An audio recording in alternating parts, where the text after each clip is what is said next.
കാസർഗോഡ് വൻ ലഹരിവേട്ട. പെർളയിൽ 162 gram MDMA പിടികൂടി.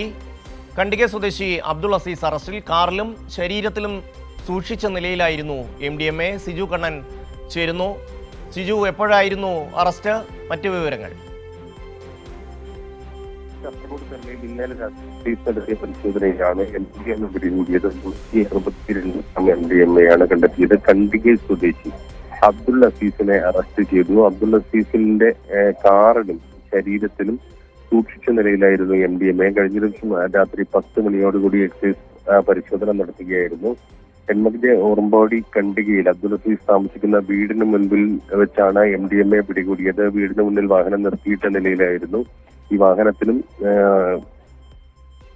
അസീസിന്റെ ശരീരത്തിലും നടത്തിയ പരിശോധനയിലാണ് MDMA കണ്ടെത്തിയത്. ഓണം സ്പെഷ്യൽ ഡ്രൈവിന്റെ ഭാഗമായി ബദിയുടെ എക്സൈസ് നടത്തിയ പരിശോധനയിലാണ് MDMA പിടികൂടിയത്. പ്രതിയെ അറസ്റ്റ് ചെയ്തിട്ടുണ്ട്. വാഹനം കസ്റ്റഡിയിലെടുത്തിട്ടുണ്ട്.